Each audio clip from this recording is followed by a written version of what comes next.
What is going on, party people, and welcome back to an episode of the Whatnauts review show. This is episode 84.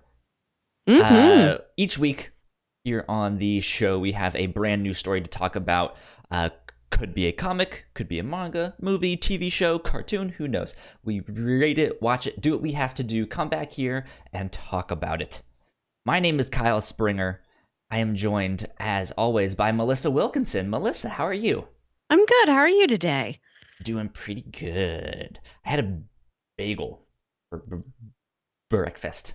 Nice. Good. What kind of bagel? Plain with plain cream cheese. Classic. Why? Don't make fun of me for my bagel habits. There's just my so many. My bagel habits are perfectly normal. Thank you. There's so many options. You could have a bagel literally titled everything. The everything bagel. That's all of it. It's too much. You want just a some bagel? Just plain. With plain cream cheese. Toasted. Okay. All right. That's at least some sort of a flavor. I swear, it's normal. Do you also just pick the default character in every video game you play? Like, customize? No, thanks. I'll take him straight. I'll take Mario. No. This week, we are talking about Ben 10, Season 1, cartoon near and dear to my heart. Yeah. I love this show. We're covering Season 1, so it's 13 episodes. This was back from 2005. I didn't realize how long ago it was. Crazy stuff. Time is flying by, man. Yeah, this is now a whole 14 years old. Wow, it's a teenager. Yeah. That's wild.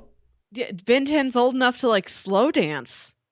Well, debatable. Well, you can slow dance at any age, but, like, go to the dance, ask out a crush from science class you really like. You're young enough that it is still just science class. It's not a specific subject like chemistry yet, just science. You ask your crush out, you try and, like, gingerly slow dance with them. Ben 10's that old now. That's the face that you make. Yeah. So I first saw this show, I want to say 2011, 2012, something like that. It was on Netflix, and I was watching it when I was out in Texas. I lived out there for like a year or so, and this was just one of the shows I was like, you know what? I'm just going to put this on. It seems like a neat show. And the church I went to at the time, there was a young kid there who was super into Ben 10. He was like, Ben 10. I was like, you know what? I'm gonna watch this show too. This sounds fun. I'll take this recommendation of a child. Yes. Yeah. And it's fantastic. I love it. Or at least I think so. But we'll get into it in just a sec. But Melissa, I wanted to know what your experience was watching this. Did you like it? Did you have general thoughts and stuff that you want to say? When this first came out, I was just outside of cartoon watching age. And before I had come back into it. I think while I was in high school. I'm too cool for cartoons. I'm an adult now. Yeah. I think from like 8th grade through to like freshman year of college, all the years when Lost was airing, I stopped being interested in cartoons and tried to be interested in serious adult dramas. So this one missed me entirely. I remember my brother watching it. I'd seen enough little bits of it to get the premise of the show, but I never sat down and watched it. And I know it's such a fan favorite and it keeps coming back. And this is something people genuinely love. So I thought it was about time I give it a try and see more than 3 minutes at a time. Yeah. I can definitely see why it is so popular, and it's a really strong like sci-fi action adventure series. I kind of like Mm-hmm. the mythology it's starting to build here, but it does feel very dated now. Like It does, cartoons yeah. have grown a lot in these 14 years, and uh this it felt dated. I had a little bit of trouble getting into it personally. Okay. Well, in its defense, season Hmm. 1 is basically set up for the rest of the show. Okay. It's one of those shows where it's like season 1 is okay. Like it's good. It's starting to Hmm. build up things, but the show really picks up in season 2 Hmm. and stuff like that. As I'm sure you could kind of tell at the end of season 1, it's Yeah. like, oh, okay, they're actually starting to get into some secrets and stuff that's Hmm. happening behind the scenes here. Huh, okay. Yeah. And I Uh, imagine that all the problems I had with season one probably are rectified in season two and going forward after that. I just didn't get to I'm watch that far. assuming so, yeah. Yeah. Um, but yeah, like I just have such a fond memory of this show because I watched, I think, this show and then immediately afterwards got into Star Wars Clone Okay. Wars, which is also a fantastic show and also has that like season 1 problem where it's like it's okay, it's a Hmm. good show, but season 2 and after is amazing. So um you watched Ben 10 as an adult for the first time. yes. What is it about it that charmed you enough to keep going to season two and beyond as an adult? I think I liked kind of, or well, first of all, it's made by Man of Hmm. Action, which they are a collective of creative type people. They help develop stories. They'll write comics. They'll do storyboards and stuff like that. They are just an idea house. Okay. They also worked on the Ultimate Spider-Man cartoon. I Okay. know one of their members also made one of my favorite comics, I, I Kill Giants. Oh, Um, I've heard of that one. they also worked on the Generator Rex cartoon, as well Oh, as the okay. Big Hero 6 cartoon. I Okay. think it's the, yeah, I think they did the cartoon, if not manga, on that Yeah. as well. Yeah, I'm I've not sure. heard But I've yeah. heard good things about Generator Rex. I know that's one that was canceled early and it had a fan base that was really Hmm. lamenting the fact that they couldn't get to see it continue. Yeah, so they've done all sorts of stuff. And I just I really like the idea of what they do, that it's like, hey, we're not a group of people that makes movies Hmm. and that's it. It's like, no, we'll make a movie if that's what we want to do, Yeah. but we'll make a comic book if that's what we want to do, or if someone else has an idea for a story, like we can consult and like help you develop that and stuff like that. I'm just like, I like that. That sounds Yeah. neat. I want Hmm. to do that. Yeah. So I like them and their work, but then on top of that, I think it has a really simple premise, Yes. and it has a great story engine where there is this kind of monster of the week. Yeah. Hey, this is just a normal kid with a watch that gives him powers to turn into 10 different alien species Hmm. for a short time. And if he uses that power, then he has like a cooldown Hmm. time. So it's not just like he's this all powerful Yeah. switching back and forth. But then there's an evil alien who's after him, Hmm. who's like trying to get that watch. And so it makes this really nice story engine Yeah. where problems occur. There's kind of like this Men in Black Yes. scenario where like they're checking out this weird stuff that's happening. But they're like, oh no, that's totally not an alien. Forget what you guys saw. That was just a monster. Because monsters are normal.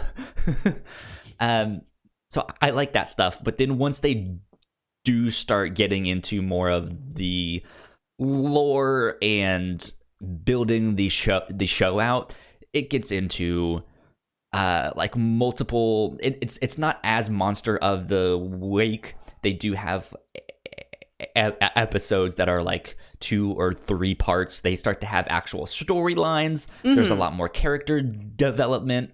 You learn more about the plumbers, which is something that comes up at the end of the show. But yeah, it's good. I like it. I recommend it a lot.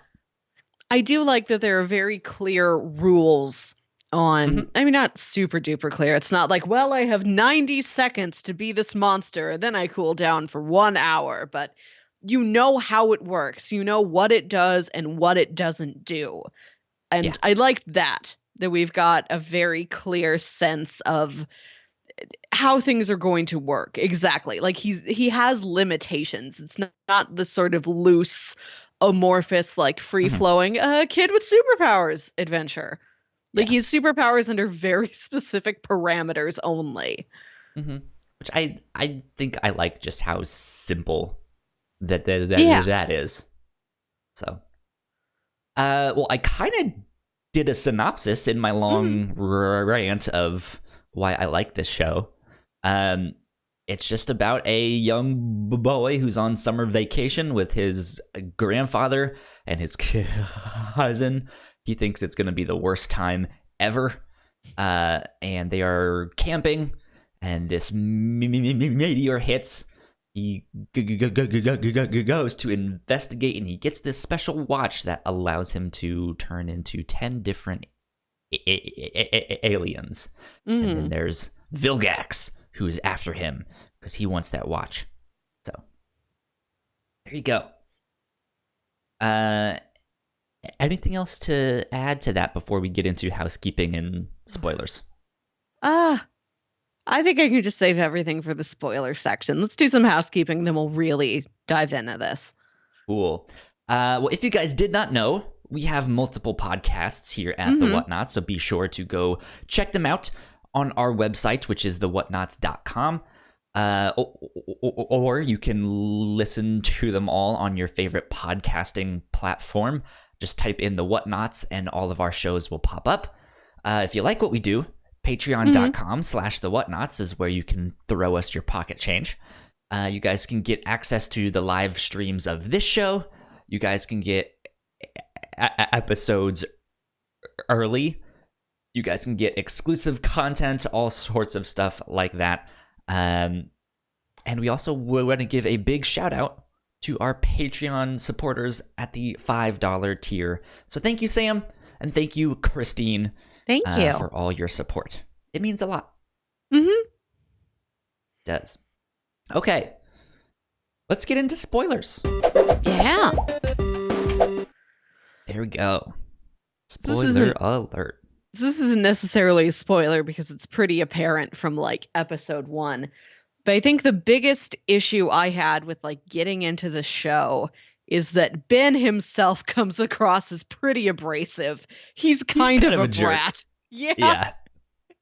And he constantly bickers with Gwen, and it never really lightens up. Like the moments of like camaraderie they have are so few and far between, and they go so hard at each other. Like it's all it's constant arguing and name calling and insults.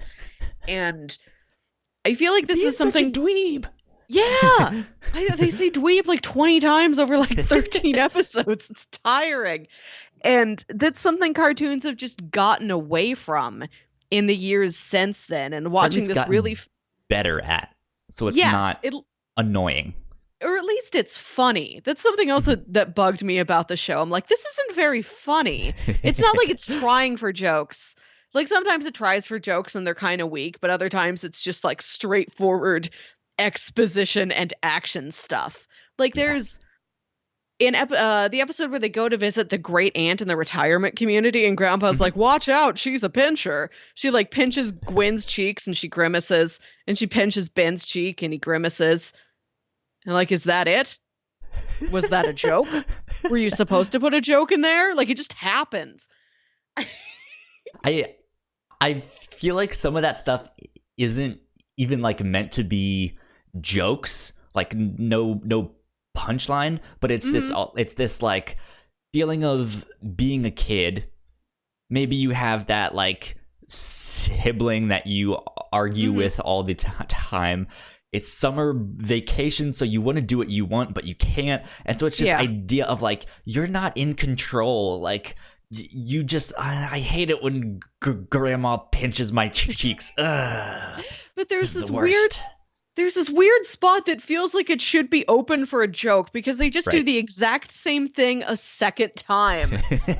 Like, what's this? It's already been established. You're not heightening this. You're not escalating this. Maybe the Nothing joke changes. is that there is no joke. There's a lot of moments like that where I'm like, oh, you guys could have used somebody coming in here and like Yeah.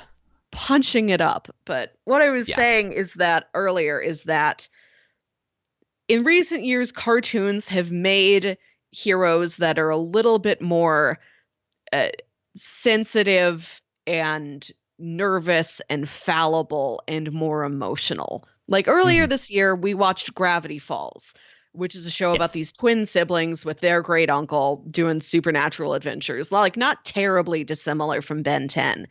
And the policy that the creator set out when he created the show and was like working on this with various writers and storyboarders was the twins like each other. They are friends, they are on each other's side. There might be like very light teasing or bickering, but they love each other and they are one cohesive unit. Mhm. And you think about Dipper and he's nervous and he's, got all these the quirks and like things that worry him, and he has friends he cares about, and he has like guilt and moments of like sympathy and hope and just like all of these emotions and this Yeah. great relationship with his sister. And then here's Ben, and he just wants to eat ice cream and play video games and collect toys, and he's constantly yelling at his cousin. He never tries to understand her. He has, It's and what they young boys established, like to do. That's what I do. I don't think they didn't feel realistic to me. I think there was like a block there where I'm like, I can't Uh-huh. relate to these kids because I've never acted like this. I've never Okay. known people that acted like this. Like there is something abrasive about them. Like they don't Interesting. have these quieter, like introspective, sensitive moments. And like they establish early on, like Ben has a sense of right and wrong. Like he stops the kids from bullying that other kid at school before we see him leave for summer vacation. But even then, he's just like, hey, cut it out. That's not right. And then, like, the bullies end up, like, giving him a wedgie and Hanging hanging him him from a on the tree branch, tree. too. And the Yeah. other kid's like, thanks, Ben. Like, there's nothing, like, he doesn't care about the kid. The kid doesn't care about him. He Like, just there's wants to no, be cool is the thing. yeah. Like he's trying hard to be cool. Yeah. And, like, a sense of right and wrong is part of being a hero, and being a hero is cool. Yes. Like there's Yeah. not a lot of That's it. real Exactly. emotion behind him stopping a villain. Yeah. Which is part of the show. Like that he starts out like that, and he is now this like intergalactic hero fighting aliens, and his grandfather is there to kind of be his Uncle Ben Yeah. and stuff like that. And so over the course of the show, sure, he learns that. He starts to Hmm. tell like, hey, you actually do need to care about people. Like you can't just try to be cool all the time, right? You actually need to learn to work with your cousin because she actually is smart. Like she knows Yeah. what she's doing. It takes some time, but that is part of the show. Like, hey, he starts out as a jerk. Here's how you learn to care about people. Here's how you learn to protect them. Here, like, sure, you kind of know what is right and wrong. Here's why, though, and here's like how you should act. But again, that's kind of one of the downfalls of season 1 is Mm-hmm. that we watched this whole season and there is almost no development Yeah, I with think that. he's pretty much the same from episode 1 to episode 13. Yeah, yeah. So I totally understand that, and I I get will what you're say saying. that I do like that Ben and Gwen are kind of well-rounded, down-to-earth kids, and that like Gwen is Hmm. smart and she's good with her computer, but she's not a genius and she's not a hacker. Like she's not unnaturally smart or good with her computer. Like neither one of them have these big oversized cartoonish traits. It's not like Hmm. she's super smart and Ben is like comedically dumb, or he's like, he could eat a foot-long sandwich in one sitting, or like the I can or do I don't know, that. like that goofy cartoon trope. Think about like Shaggy or Goku or the Right, yeah. Flash or 1,000 other characters that like Ash Ketchum had that. Ash Ketchum could just sit down and like demolish an entire unpractical plate of food. Yeah. Like that was like his character trait. Like, do you understand what I'm saying? Neither Yes. of them does anything that seems unlike what Spectacular. a normal like 10 or 12-year-old could be capable of Hmm. doing. And I appreciated that. They always felt like they had the normal intelligence level and strength level, etc., of a kid their age. It was just Yeah. the emotional level that felt like so stunted and simplistic. Hmm. Yeah. I would agree with that. Um, Something else that I didn't like, Mm-hmm. and I feel like I've had this reaction because I've gone back to watch the show. I think this is my third time Mm-hmm. now to go watch season 1. Um, I don't like the background Oh, good, artwork. good. The 'Cause I don't textures I don't like on them that either. are awful. I don't understand what it is. So the backgrounds have this like staticky, snowy, like speckled effect to them. Yeah. And looking at the show, I can imagine what their inspirations are. Maybe like old comic books or like 1950s, corny B movie sci-fi alien films. But that effect doesn't Hmm. come across like the pointillism of like comic book ink or the kind of old scratchy graininess of a 1950s film. It doesn't Yeah. look like anything like that. It just looks I like static. I kind of always took it as this is just something to separate the characters from the background. Because a Doesn't lot of older cartoons would have like painted Mhm. backgrounds, and it was an obvious like art style change. And I Yeah. think this was pretty much all made digitally, I'm assuming. Uh, Mhm. and so to separate that, it's like, what if we just put this like texture on everything but the characters in the foreground?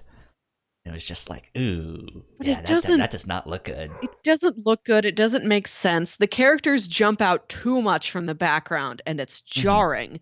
Like there's shows, let's take Pokemon again, for instance, where the backgrounds have this more like softer watercolor style as opposed to Yeah. the very clean cut lines and bright colors of the characters. But it still looks like they really exist in that world. It doesn't look like they're just like stickers you put onto a background.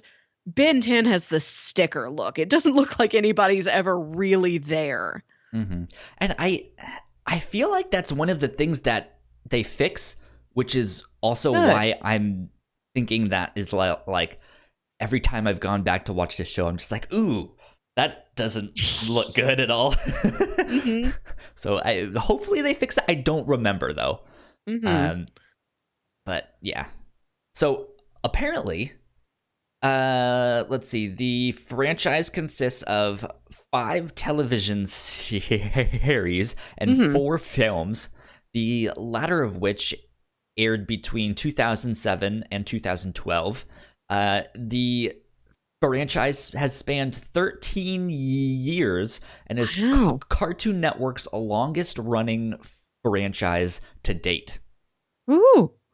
There's also a Ben 10 toy line, blah, blah, blah, blah, blah, blah.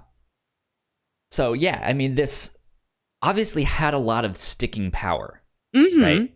I think for the time it was still that like, oh, here's this technology, it's cool. Here's a main character who thinks Yeah. he's cool, and he has Yeah. a cousin that's a girl.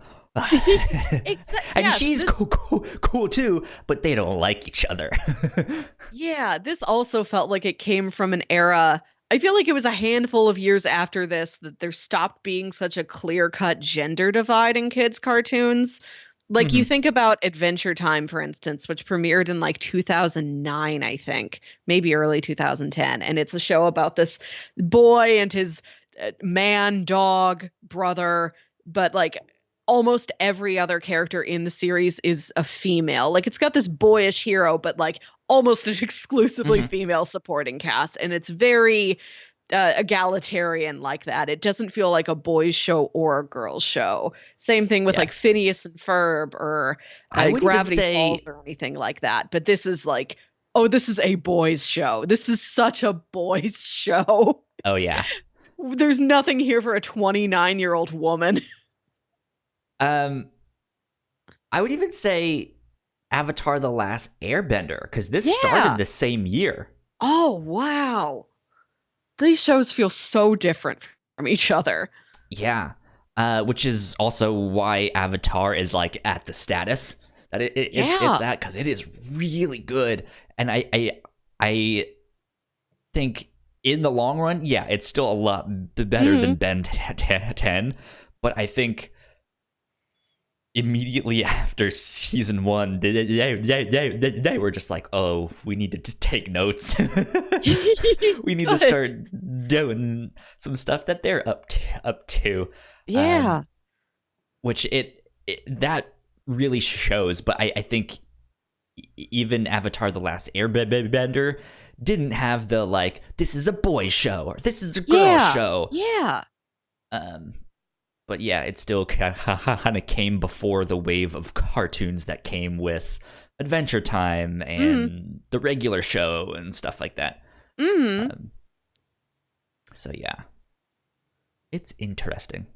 Yeah, I wasn't expecting something only 14 years old to feel dated in this way. I was expecting like, okay, the animation might be a little clunkier and there will be kind of old, outdated pop culture jokes, or the humor won't feel as good, or they'll be using like I think there's one point where they have to pull out a paper map, like Ben is kidnapped and he says, "Oh, I'm on like Whitney." And they're like, "Whitney Street, Whitney Road, Whitney Court." Well, we have to find every one of them on this paper map and drive to all of them. Like I was expecting more of things like that, but I That's had funny. never really thought about how socially different in terms Hmm. of like what the show thinks little kids are and like little boys are. I I never really thought about how much that has changed in like the last 14 years. Yeah, yeah. That I didn't think about that because I guess for me it's one of those things that like I know what a paper map is. Like I've seen them, I've used them. My dad used to buy them all the Hmm. time. Like, oh, we need to put that in the like behind the seat Yeah. pouch and just keep them there. And and then like, and there's me is like, you can just like use Map Quest. There's Hmm. you can print these off online. You don't have to buy it. And Yeah. then it was like, Dad, you can just use your phone. Like, Yeah. um, yeah, I didn't think about that. Huh. Interesting. Another thing that surprised me about this show is that in 13 episodes, neither of the kids gets a crush, and they also don't really develop any other friends. Like Ben is he kind of tries to be friends with Kevin 11, but Hmm. there's no other kids in the show. It's so insulated. It is Grandpa, Ben, and Gwen, and an assortment of like adult villains and monsters and Yes, aliens. There's no other kids besides them. It's weird. it changes Okay, in season good, 2 and good. beyond. I want them to have peers. I want to see them like have Yeah. friends and crushes and So things like that. Like teen rivals their own age. I guess to just kind of get all of this out of the way, the stuff that changes kind of from season 2 going on is, yeah, Yeah. I mentioned they have like more involved storylines. It's not as Mm-hmm. much of a monster of the week. It'll be like a monster of the month, and it'll be Okay. like 3 or 4 I like episodes that. or stuff like that. Or there's, more encounters with Vilgax and stuff like that. Mm-hmm. um Kevin 11 starts to become more of a major character. Okay. Um, Gwen gets more outings as Lucky Oh, Girl. nice. So they start to build her character. We also learn a lot more about the plumbers, and who Yeah. they are, who they were, what happened to them. I think we get a number of flashbacks too, so we see like a young grandpa when he's Cool. still in his prime. um and just like his encounters, because like they hinted at it from episode 1, and the Mm-hmm. further it got in the series, it was like, he knows some stuff. What does And he that's know? the one thing I knew about the show besides the basic premise of boy has alien watch, travels with Mm-hmm. grandpa and cousin, turns in aliens, fight stuff. I knew that grandpa was like, "Oh, I'm a plumber," but that was always a Yeah, metaphor for, "Oh, I kind of fix the other I fix people's. the worldly piping. I make sure that like alien and human technology and Mm-hmm. interactions run smoothly. There's no blocks in the pipes of extraterrestrial life. Like I caught the episode where he explains that. Like, I'm Yeah, not really a plumber. He basically is a man in black. So yeah. I I don't know what my Ghostbusters, perspective. but for aliens. Yeah, I don't know what my perspective would have been if I didn't know that going into it. I probably would have also really picked up on, oh, grandpa knows something. There's no way he's just a normal grandpa. Yeah. Um. So we learn more about him. We learn more about Vilgax and what he's up to and why he wants the Omnitrix. And then we also learn a lot more about what the Omnitrix actually is, who made it, why they Mm-hmm. made it, like all of that stuff. Um, and they do end up starting to develop crushes and stuff like Good. that. Um, so yeah, there is a lot more of like what you would expect from maybe a more modern cartoon as it continues. And I think though that that's something that I actually in the long run really like about the Good. show, is that they don't just shoehorn it all in at the start. Like, That's hey, good. here's 30 characters, here's all of their all of their friends, who's their crushes and all of that stuff, and it slowly builds it up over time.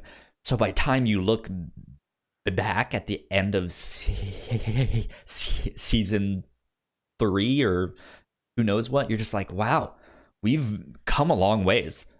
Good. So I'm that's good. glad it did that. Like I'm watching this and I'm not thinking, "Oh, they'll never get there." I don't believe these are priorities for the creators. Like I could tell this was not your priority in season 1. Like you wanted to make a cool sci-fi action adventure show and Mm-hmm. you did. All those aspects of the show are fantastic. It just feels like there's something missing. And I tried to think about it as like a 14-year-old girl, 14, 15. Like if I had watched this while it was originally airing, like what would I have missed? And I think I also would have missed like I wish this had more jokes. I wish it was a little bit sillier, like Mm-hmm.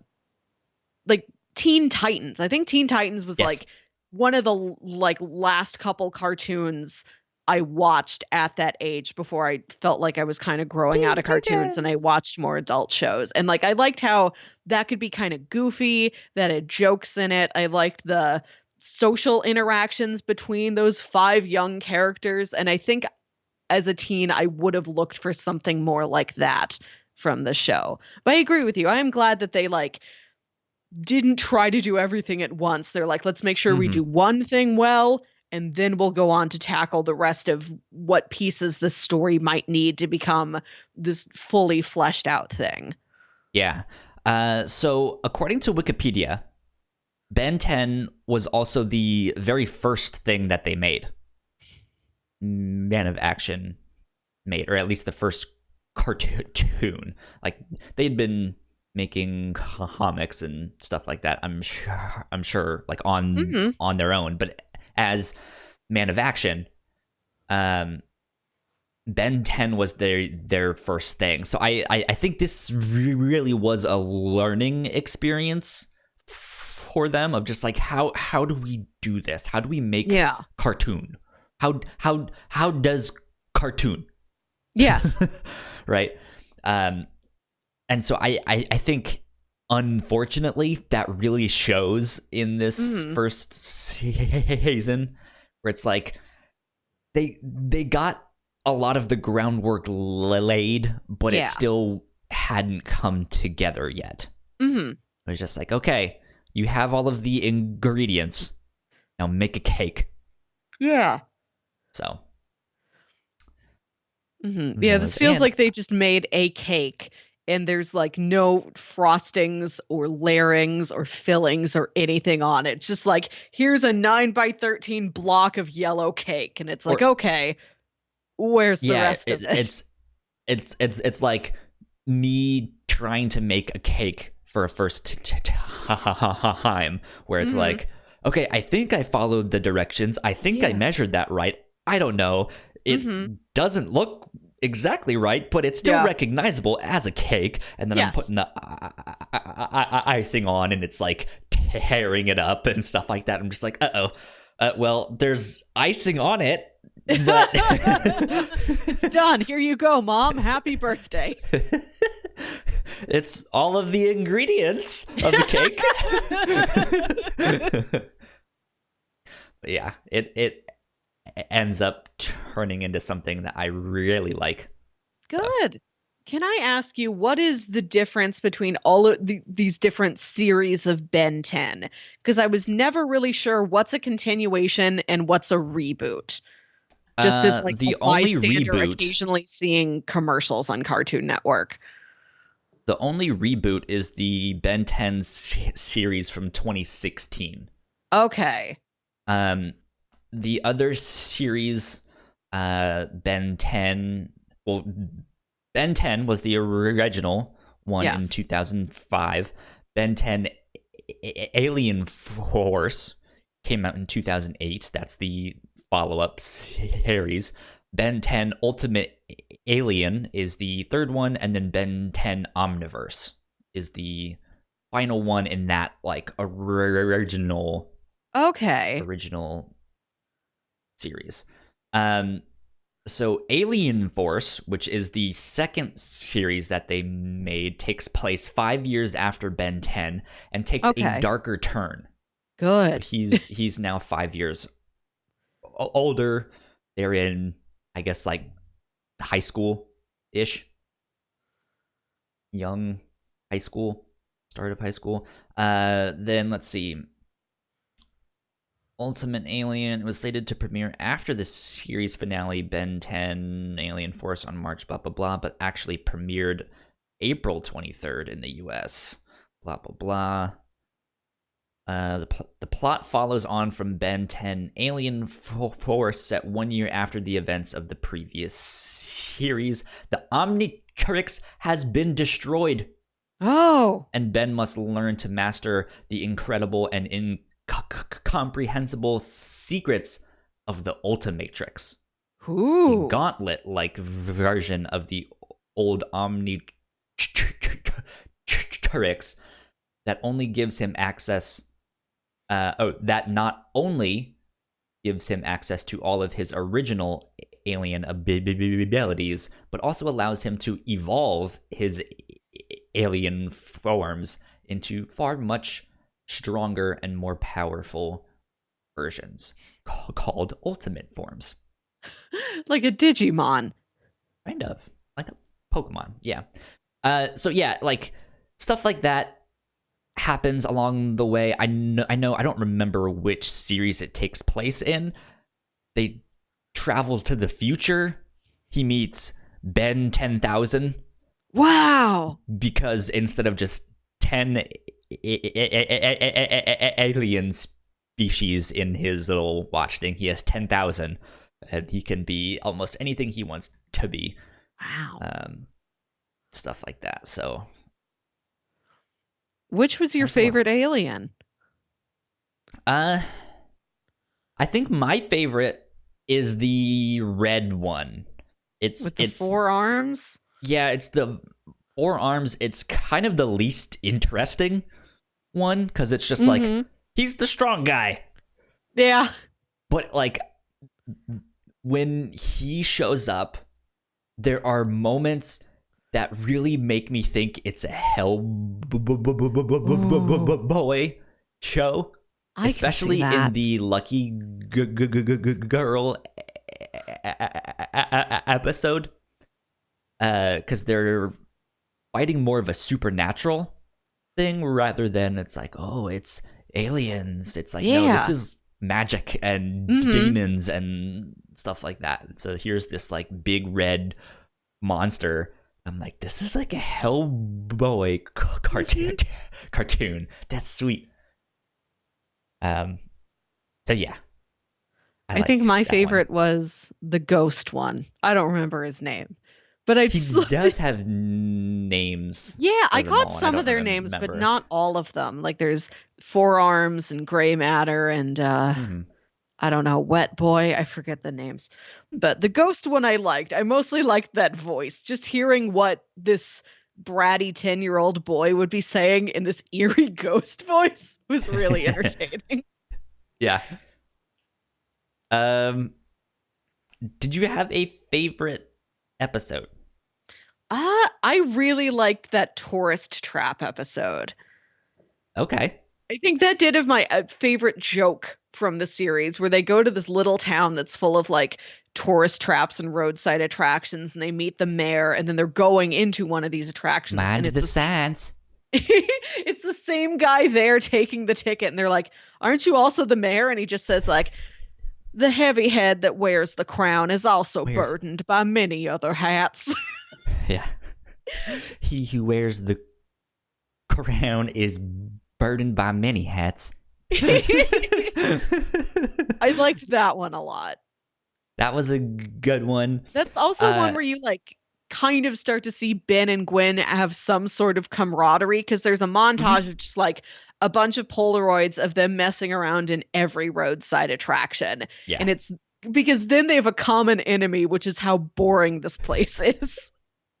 So they're not fighting with each other in these still photographs with no dialogue over them. So that's as much as we get of Ben and Gwen being a team. Yeah. Yeah. I liked... I think for me, it's a tie between the one where they go and visit their aunt. Yeah. Because that one to me seems like the most... like out of place. It felt like a Goosebumps. Yeah, where they go into an environment that should be completely normal, but there's these aliens that are like have taken over all the old people, and they're like in plain sight, but they're in disguise. Yeah. So I liked that one because they would like drive by and the old guy would be at the window and you just see him be like, and his face would get all messed up, and they're like, what was that? Did you just see that? No? Huh? Okay, weird. Yeah, I don't know if that was that wasn't my overall favorite episode, but I really liked that monster. Yeah, it had good atmosphere to it. Like, something is off here. Yes. Right? And then I think the other one I like is the series for the season finale. When things start to come together, when Vilgax is now fighting Ben 10 and he is whooping his ass. It's like a Thanos moment from the Marvel movies. But like that is the first one where everything starts to come together. They're Yeah. working together. He's fighting for his family. Secrets are coming out. What is this organization? The plumber. You know who Vilgax is? What is going on here? And it's just like they're about to get into it. This is awesome. So that's what I liked. And then I think number 3 would be Lucky Girl. I think we see more of that villain too. Oh, nice. Because we see all the aliens that Ben fights and stuff like that. Gwen's villains are more like magic or technology based and stuff like that. And then Kevin 11 eventually comes in more season 2 and 3. He's more of the anti-hero. Yeah. He ends up being the like reluctant hero. But he ends up bringing more of the just like seedy underworld, like the punk kids who are at the arcade and stuff like that. And so I think finally once we get into all of that, it makes for a good variety. Good. And then there was the organization we haven't really spoken much of yet. I don't remember off the top of my head what they're called, but the ones that they are called in the organization. Oh, well, yeah. There you go. I'm a poet and I didn't even know it. Yeah, they're like these Templar Knights. Yeah. But they're after the aliens. They're kind of a foil for everyone, but have more connection to the plumbers and stuff like they're the rivals for the plumbers. Stuff like that. So it eventually all starts to just be like, oh man, this is so good. Everything is mixing. It's an actual cake this time, Mom. Look, it's got your name on it and everything. Yeah. So it was good. It was fun. Yeah. I liked it. My last question is, what would you like to see more of the stuff that we saw? What would you like to see more of? I was curious about the rest of the family. Do we get to learn more about them later? Eventually, yes. Okay. Because like Ben and Gwen keep fighting and like their parents clearly must be siblings. What's their relationship like? You know, have they always been at each other's throats like this? Are they good friends? They're like, you know, it's kind of a disappointment that our kids don't get along with each other. How much did they know about Grandpa's plumbing past? What are they up to? I know it's like this cartoon premise that we're not supposed to look that deep into, but I'm like, how long are they supposed to be gone with Grandpa? Like Gravity Falls, like I think specifically sets out our parents sent us up here to just sort of live in the woods for the summer with our great uncle, get out of like, I think they're from like Southern California, I think might be inferred in that show. So it's like, yeah, get up there, you know, rough it for a little bit, see your grandpa. And like, what's the case here? Like, why are they not, is there a specific reason where it's like, oh, go spend time with grandpa? Or like, what are their parents doing? Like, I know it was something I wasn't supposed to be thinking about, but I kept thinking about it. Like, where are their parents? What are they doing? What kind of lives do they leave? What homes do these kids come from? What do they miss back there? They're so far away from home this whole time. All they have is this RV they keep traveling around in. Like, what are they missing? That's kind of a rough life for a kid, even if you don't have aliens to worry about. So it's the things an adult worries about, that's what I was wondering. Yeah. I think for me, one of the big things that's missing in season 1 that I would have liked to see more of is just them trying to figure out what the Omnitrix is. Like they almost don't pay any mind to it. It's a thing, it works, that's it. They accept it as a part of their lives so early on. Yeah. and I want more. I mean, we did get to see some moments where it's like, it's not working exactly right and stuff like that. Why is that happening? Yeah, and like it Um, wouldn't be working in one episode and then it would seem like it's working fine in the next episode. I'm like, did you tinker with it? How do yeah, you tinker with it? Like, what are you doing to maintain and upkeep and like learn about the Omnitrix? yeah. Which, thankfully, some of that stuff comes Good. down the road, so that is a good thing. Um, but yeah, I think that's pretty much it Yeah. that I have to say for Ben 10. Hmm. It's a good one. I liked it. And you said this is something you have returned to a couple times? Yeah, just to kind of like put on in the background, Okay. stuff like that. So Nice. I was wondering, is this something I would introduce to a child? And I think if they were like really into a sci-fi action story, this is a decent one on that front. I think there's like a right age Yeah. for this, like before they're a teenager, but when Hmm. they're in that like rebellious phase where they're like, but I'm not a kid. Right? It's like, I just want to play Yeah. video games. I don't like my sister. She's stupid. Yeah, like right at 10. I Yeah. think like Ben should be 10. He should From not be like older or younger.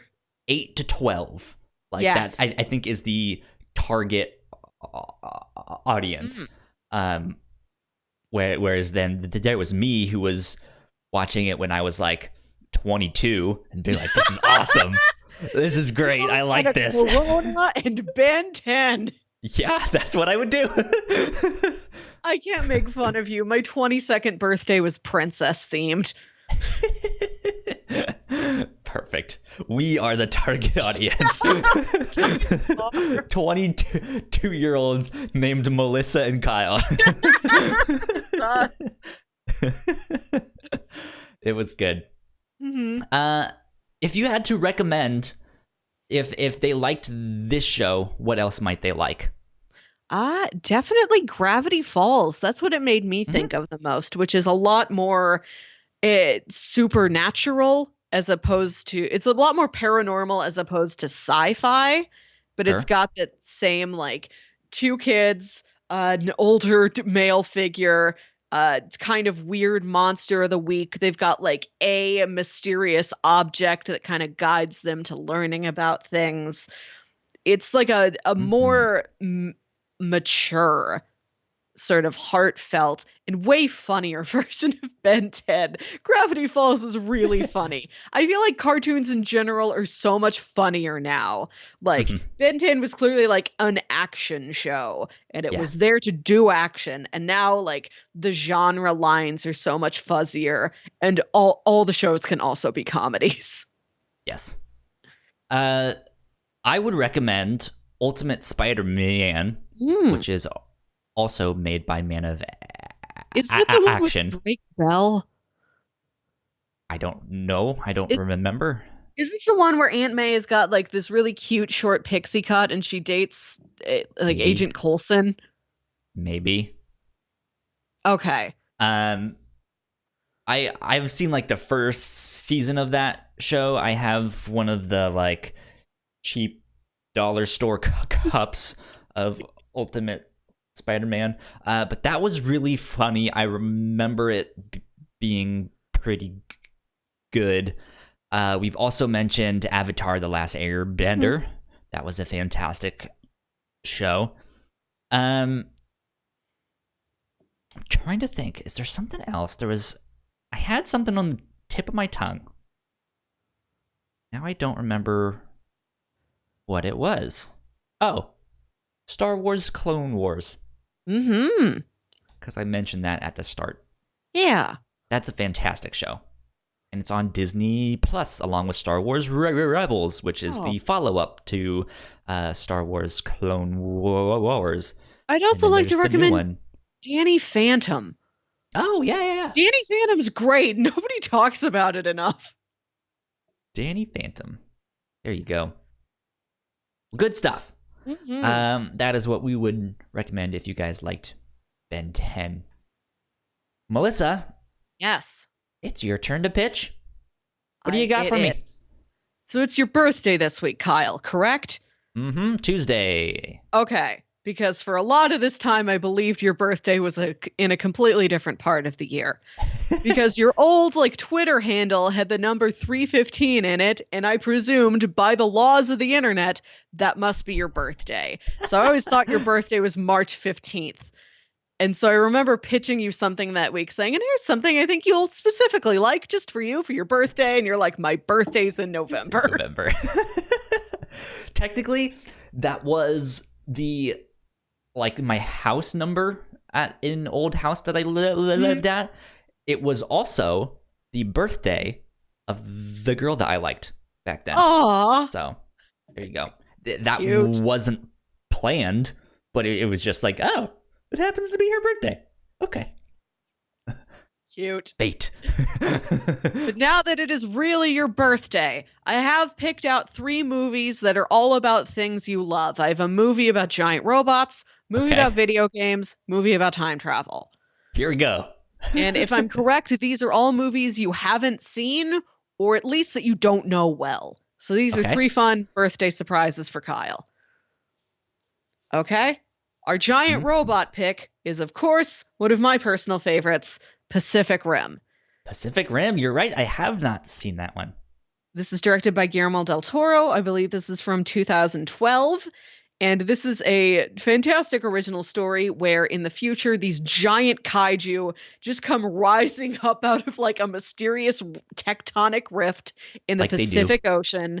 And they just storm to the land and start attacking people. And this has been going on for decades, and they're encroaching deeper and deeper into the coastlines. And it's this world where everybody huddles together in these shelters, and most of mainland society still survives.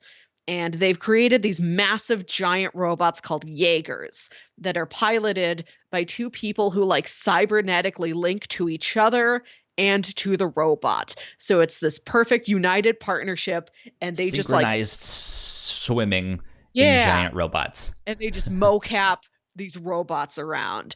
It's such a fun movie. Okay. Yeah. That's pitch number 1. And pitch it stars number 2. Idris Elba, right? Idris Elba, Charlie Hunnam, Rinko Kikuchi, Ron Perlman, Charlie Day, Bern Gorham, others. Clifton Collins Jr. Interesting name. Bern Gorham. I'm pretty sure that's his name. He's one of those guys who shoot him, stab, maim him. Bern Gorham. My name's Arson Murderson. Yeah.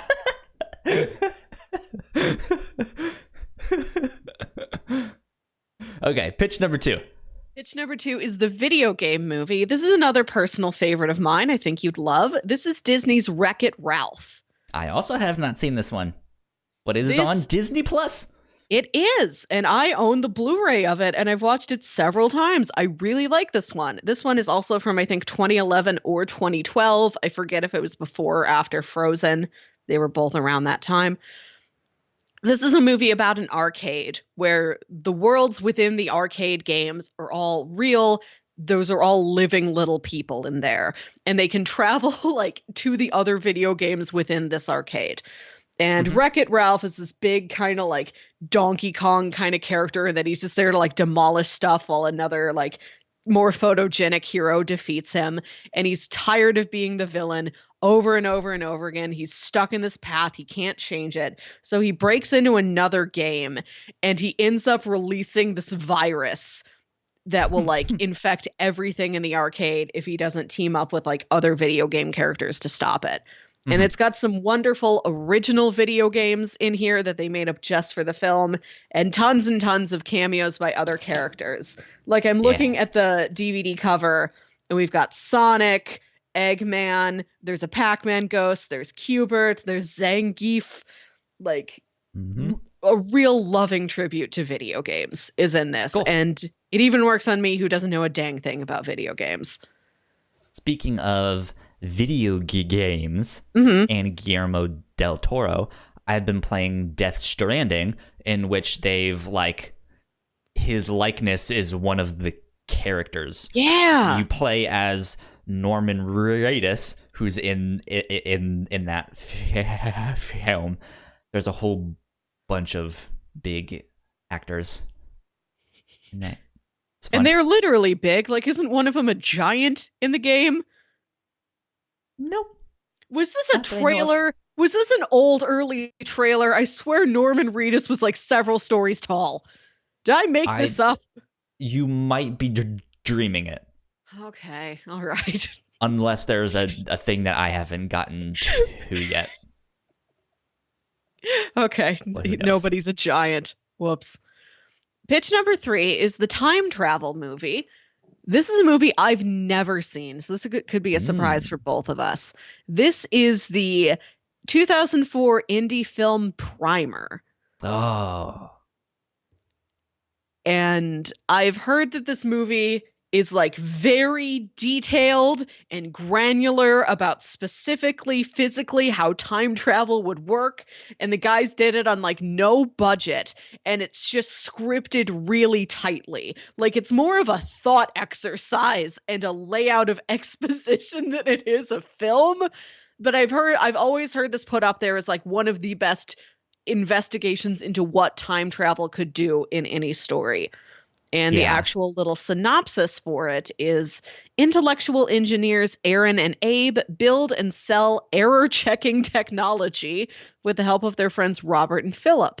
But when Aaron and Abe accidentally invent what they think is a time machine, Abe builds a version capable of transporting a human and puts the device to the test. As the two friends obsess over their creation, they discover the dark consequences of their actions. I have heard this movie is very different every time you watch it. Ooh, interesting. Because it's one of those things like by the end of the film, you learn something. And so then you go back and watch it with that knowledge. And you're just like, whoa, wait a minute. No way. And then you like watch like, and then with that new perspective, you learn something else, and then you like go back, and it's just like, what is going on? This is ridiculous. So there you go. Pitch number 1 was Pacific Rim. Pitch number 2 was Wreck-It Ralph. And pitch number 3 is Primer. Ooh, man, I don't know.